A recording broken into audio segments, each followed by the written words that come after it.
After our evening in Moab and our visit to Arches National Park yesterday, today we're headed west of town toward one of the most spectacular overlooks in all of Utah, Dead Horse Point State Park.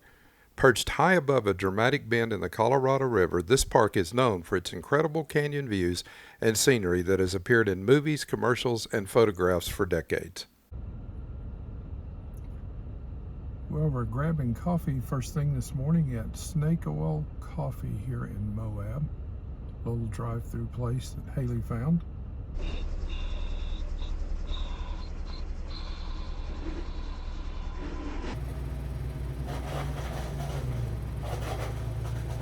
We're headed back toward Arches again this morning. A partly cloudy day, mostly sunshine. We're not going to Arches though, we're going to continue on past Arches this time. Eventually headed to Canyonlands National Park, but we're going to do a quick stop before at Dead Horse Point State Park that has a great view of Canyonlands. So we'll see you along the way. I like this coffee.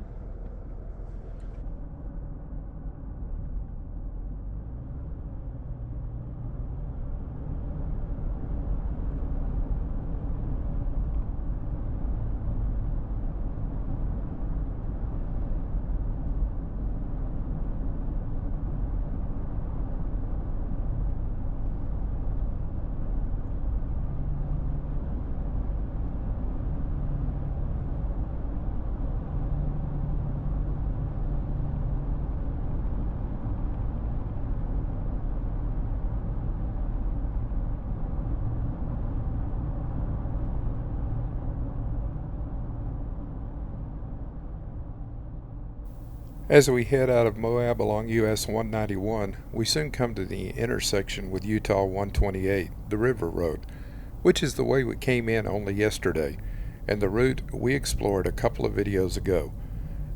We'll then cross the Colorado River and continue north toward Arches National Park.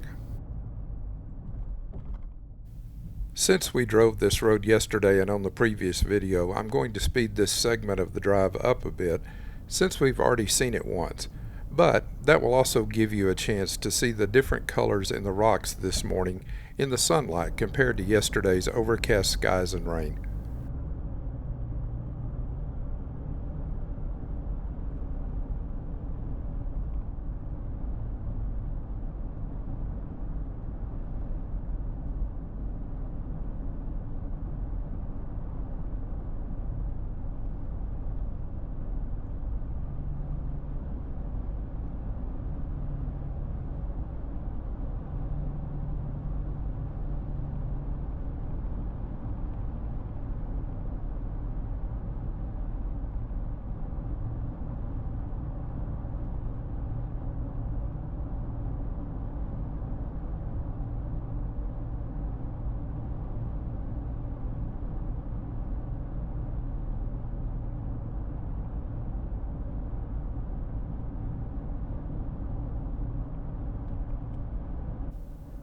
As we reach the traffic signal that marks the entrance to Arches National Park, we also enter a segment of US 191 that we have not traveled on this trip.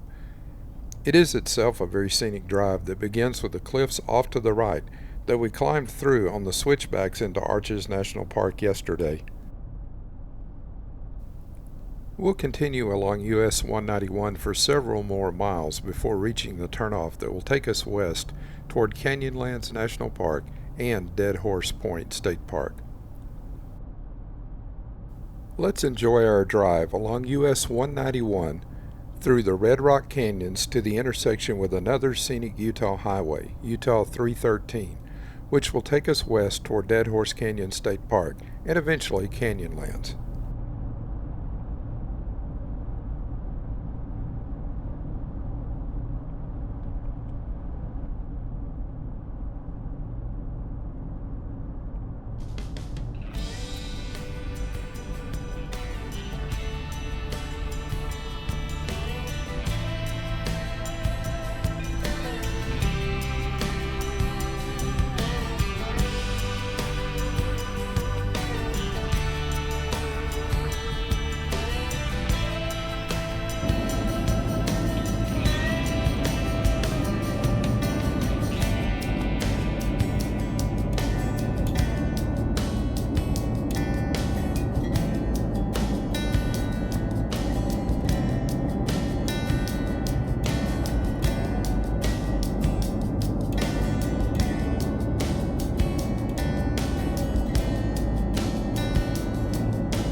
After a drive of about 11 miles from Arches National Park, we came to the intersection with Utah State Route 313, where we turned left and began a gradual climb out of the valley through the very scenic canyons along this route to the high desert plateau beyond.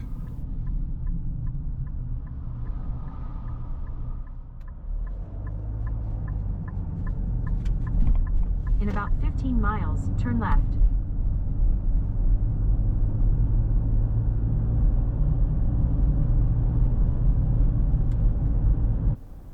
As we continue west along Utah 313, the scenery quickly begins to change once again. The highway gradually climbs higher onto the mesa while the rock formations around us shift between deep red sandstone cliffs and wide open desert landscapes stretching toward the horizon. Even though this road ultimately leads to two of the most spectacular parks in Utah, traffic out here is surprisingly light compared to the roads around Moab and Arches National Park. The farther we drive, the more remote and rugged the landscape begins to feel. And off in the distance, the La Salle Mountains rise high above the desert floor, creating a dramatic backdrop to the canyon country scenery around us. This contrast between snow-capped mountains and red rock desert is one of the things that makes this part of Utah so unique. Utah 313 is considered one of the more scenic drives in the Moab area, and even the drive itself is part of the experience as we make our way toward Dead Horse Point State Park.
By the time we reached the turn to remain on Utah State Route 313 toward Dead Horse Point State Park, we were on a high desert plateau with little indication that the dramatic canyon country lying just ahead was anywhere nearby.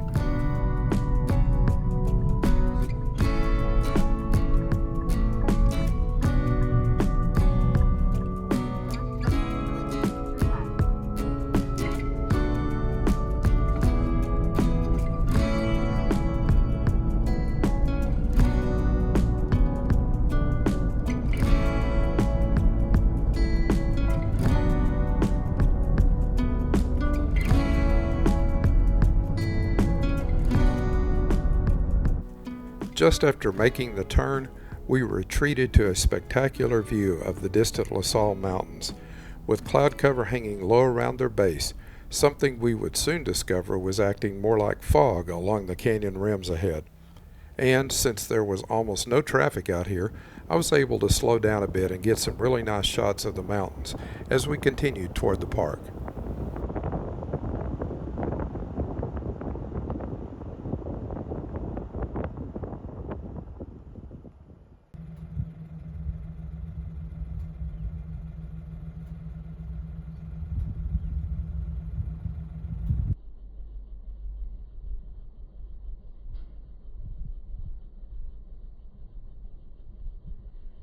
Let's once again speed this drive up as we continue across the high desert landscape toward the entrance to Dead Horse Point State Park.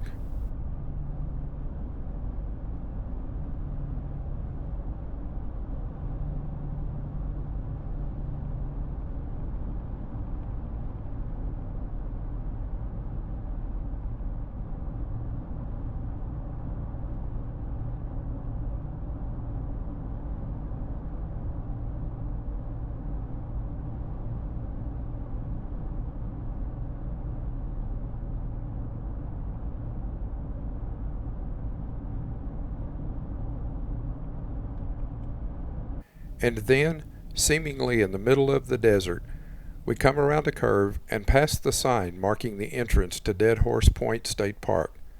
After crossing a cattle guard, we officially enter the park.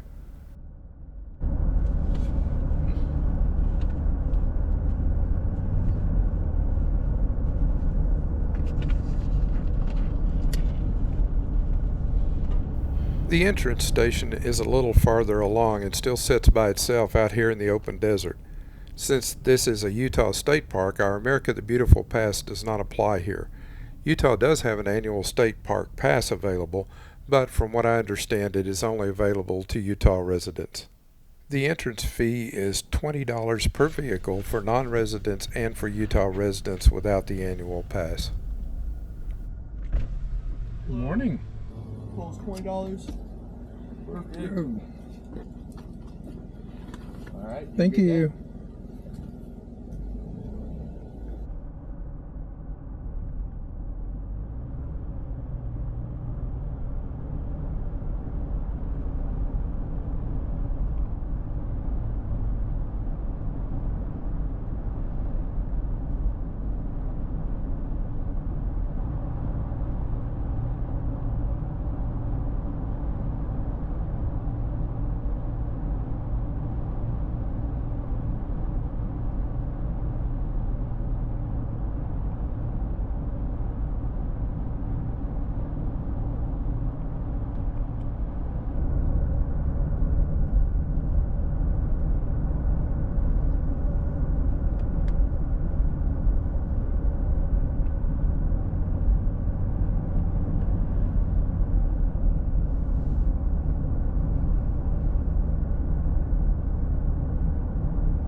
Turn left.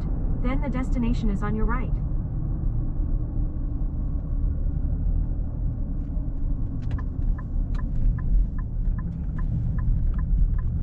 The destination is on your right. Dead Horse Point State Park. Arrived.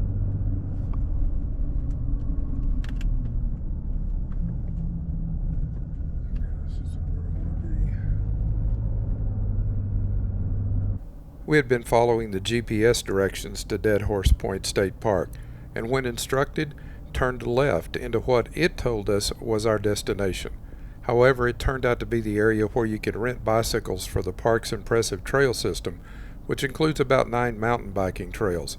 There's also yurts available to rent for overnight stay here as well.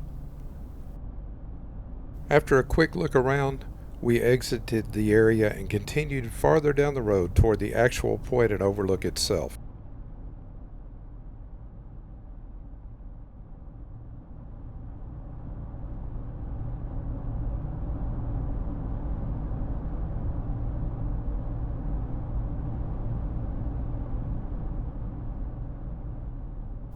There's a visitor center located out near the canyon itself, and we stopped there first. But we quickly discovered that the low clouds and fog we had seen earlier had completely obscured the view from the overlook there, so I didn't get any video there. So instead, we spent a little time looking around inside the visitor center and picked up a t-shirt before heading back outside and walking over to the Basin View overlook, where we finally got our first clear view down into the canyon below.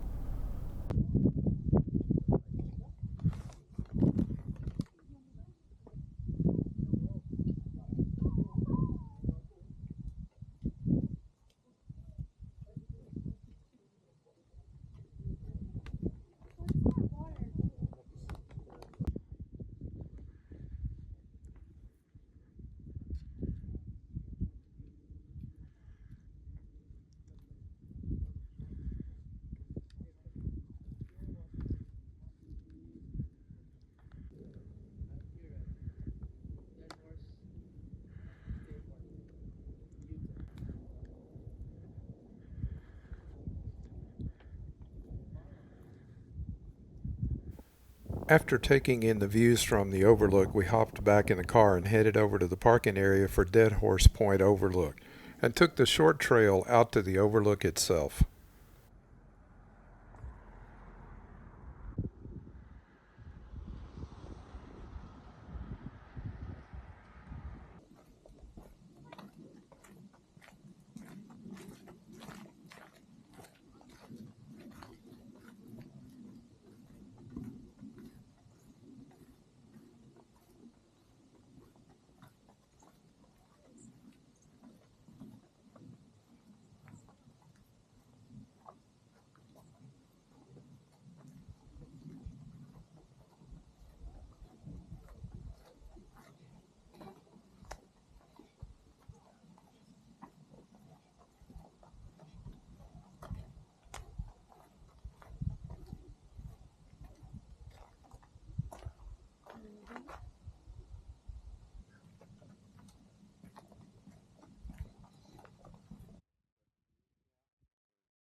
When we arrived, the overlook was still mostly obscured by fog, so instead we decided to walk a short distance along the West Rim Trail to see if we could find some better views.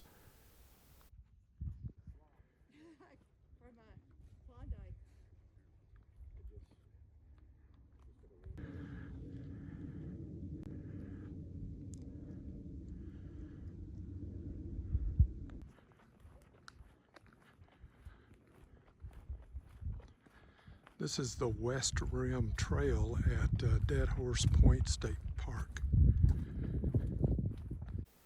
Fortunately, our efforts paid off with spectacular views of the Colorado River far below, as well as the famous Shafer Trail, the steep backcountry road that winds its way down into the canyon and is popular with high clearance and off-road vehicles.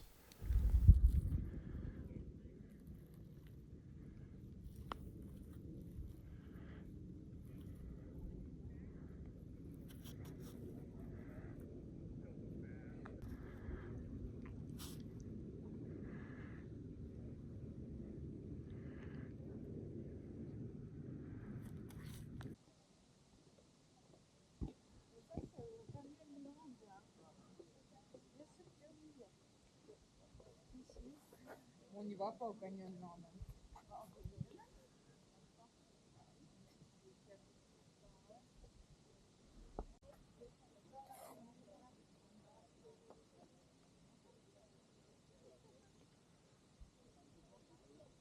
Lots of fog this morning.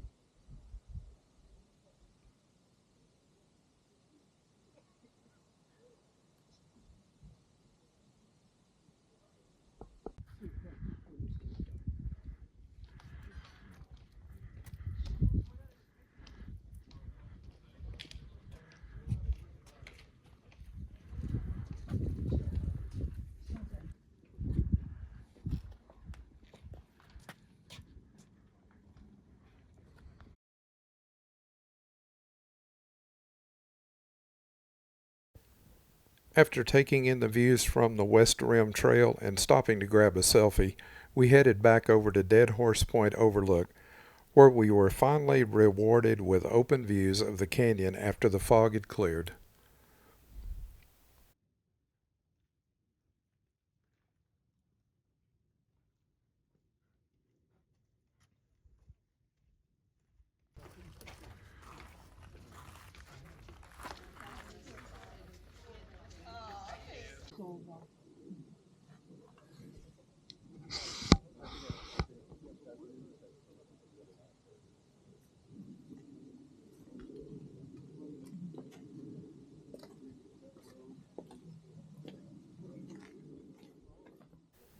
Is Dead Horse Point State Park worth the stop on the way to Canyonlands National Park? Absolutely. It offers some of the very best canyon views anywhere in the area. And, interestingly, the state park actually predates the national park itself. I would definitely recommend making this stop here for anyone visiting Canyonlands. But now, we're heading on over to Canyonlands National Park to spend the rest of our day exploring there. But we'll save that adventure for the next video, so be sure to join us then. Thanks for watching. If you want to see more of this kind of content, like the video, share it with friends, and leave us a comment to let us know what you think. We invite you to join us on our website at findushere.com, as well as on Facebook, Instagram, and Patreon. Meanwhile, check out this video next for more travel fun, and don't forget to subscribe and hit the notification bell so you never miss any of our new content. Your subscription is always free, helps us grow the channel, and is always greatly appreciated.